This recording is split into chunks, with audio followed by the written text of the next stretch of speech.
এখন মূলত যে কথাটি বলবো যে আমরা যখন নামাজ পড়তে যাই তখন দেখা যায় আমাদের অনেক কিছুতে পাপ হয়ে যায় না বোঝার কারণে। সেটা কেমন? যেমন আল্লাহ কি বলেছে, আমি আল্লাহ ব্যতীত এই সেজদা কেউ পাবে না। আমি আল্লাহ ব্যতীত কেউ ইবাদত পাইবার যোগ্য নয়, একমাত্র ইবাদত পাইবার যোগ্য আমি আল্লাহ। তাহলে আল্লাহ সেজদা প্রাপ্ত এবং আল্লাহ কি বলেছে, আমি ব্যতীত আর কোনো মাবুদ নেই, আমি এক, আমি আল্লাহর কোনো দ্বিতীয় নেই। তাহলে দ্বিতীয় যদি না থাকে তাহলে কি বলা হয়েছে, নামাজ এমনভাবে পড়ো যেন সামনে তোমার আল্লাহ আছে। তাহলে আমি যে কথাটি মূলত বলবো যে যদি নামাজে দাঁড়িয়ে অন্য কিছু বলি, অন্য কারো কথা মনে করি বা অন্য কারো নাম মুখে বলি, তাহলে কি হবে, শিরকি হবে।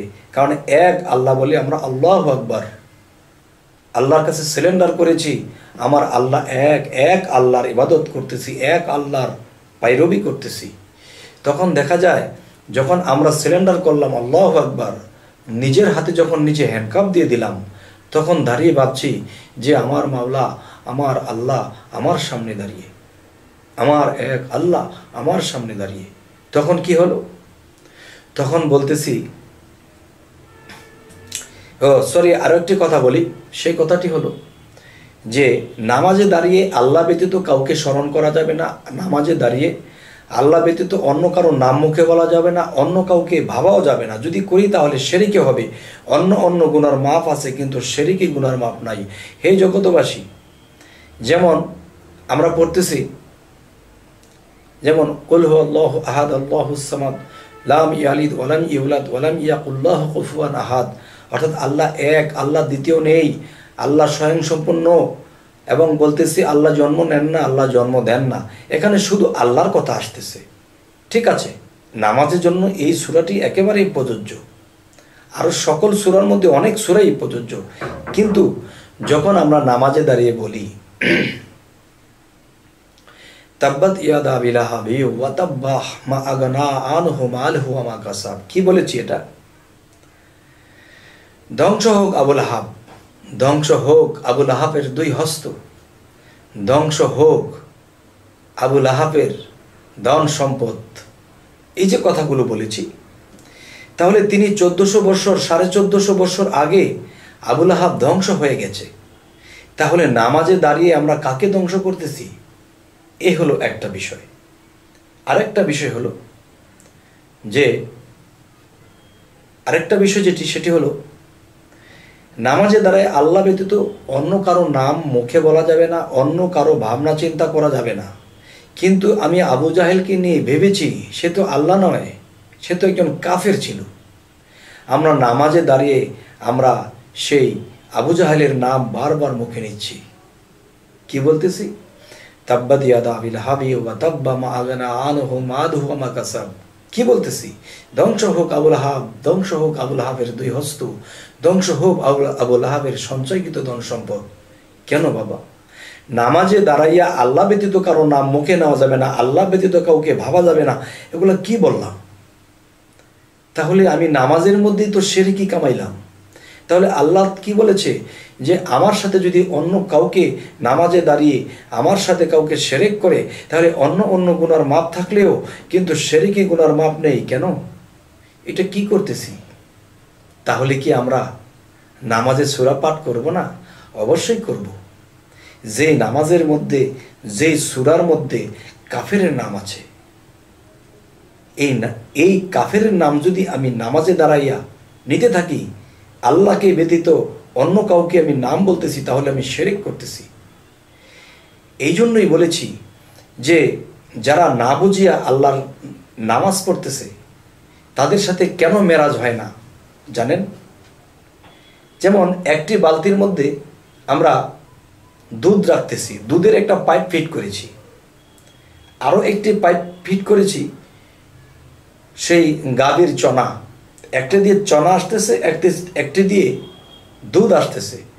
এখন এক ফোঁটা পড়লেই তো দুধ নষ্ট হয়ে যায়।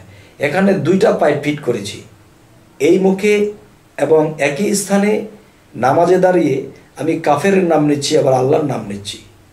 একটা দিয়ে আমি প্রস্রাবের লাইন করে দিয়েছি বালতিতে, আরেকটি দিয়ে আমি দুধের লাইন করে দিয়েছি, দুটো মিলে নষ্ট, শেষ হয়ে গেল নামাজের কষ্ট। কিন্তু আমি যা বলতেছি দয়া করে বুঝে নেবেন স্পষ্ট। আর এই কথাগুলো যদি কেউ বেঁচে চলে, তিনি এই পৃথিবীতেই হবে শ্রেষ্ঠ।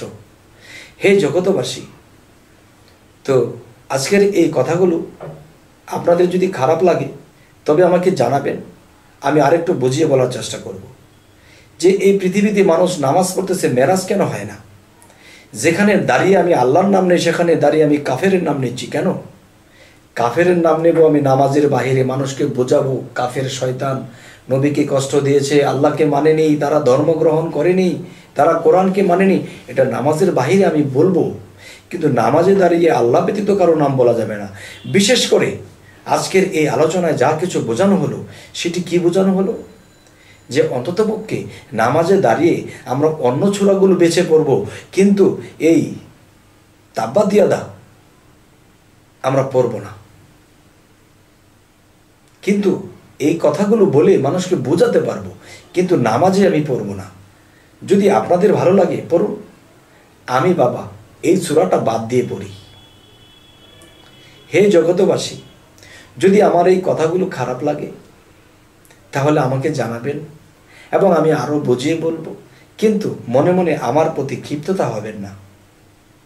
কিন্তু এই কথাগুলো শ্রেষ্ঠ এবং এই কথাগুলো স্পষ্ট এবং এই কথাগুলো কোনো ময়লা থাকবে না যদি কেউ এই কথাগুলো মেনে চলে। এবং নামাজে আল্লাহ অন্য অন্য ছোরাগুলো যখন কোরআনে নাজিল করেছেন, অন্য অন্য ছোরা দিয়ে পড়বেন, কিন্তু এই ছোরাটি নামাজে আমি পড়ি না। আমি আপনাদেরকেও বলছি আপনারা পড়বেন না, কেননা সম্পূর্ণ শিরকি হয়ে যায়। আল্লাহ ব্যতীত কারো নাম নেওয়া যাবে না। সে জায়গায় এই সূরার মধ্যে আল্লাহ ব্যতীত শুধু কাফেরকে নিয়ে ব্যস্ত থাকতে হয়। ধ্বংস হোক আবুল আহাব, ধ্বংস হোক আবুল আহাবের 2 হস্ত, ধ্বংস হোক আবুল আহাবের সঞ্চয়কৃত ধন সম্পদ। কি এসব? আল্লাহকে হাজির নাজির করে আমি কাফেরকে ধ্বংস করতেছি, যিনি 1400 বছর আগে ধ্বংস হয়ে গিয়েছিল, এখন কাকে ধ্বংস করতেছি? এই নামাজে দাঁড়িয়ে। ঠিক আছে, আবু জাহেলের মতো কত খারাপ লোক আছে, এদের তো ধ্বংসের দরকার। নামাজের বাইরে অন্যভাবে বলবো, অন্যভাবে মানুষকে বোঝাবো, ওয়াজ করে বলবো, কিন্তু এই ছোরাটি আমি পড়ি না, আপনাদেরকেও নিষেধ করলাম। হে জগতবাসী, আমাদের এই চ্যানেলের কথাগুলো যদি আপনাদের ভালো লাগে অবশ্যই সাবস্ক্রাইব করুন, আমাদের বাকি ভিডিওগুলো আপনাদের সামনে উপস্থিত হবে। তো আজ এই কথাগুলো বলে রাখছি, সকলেই ভালো থাকবেন। আল্লাহ হাফেজ।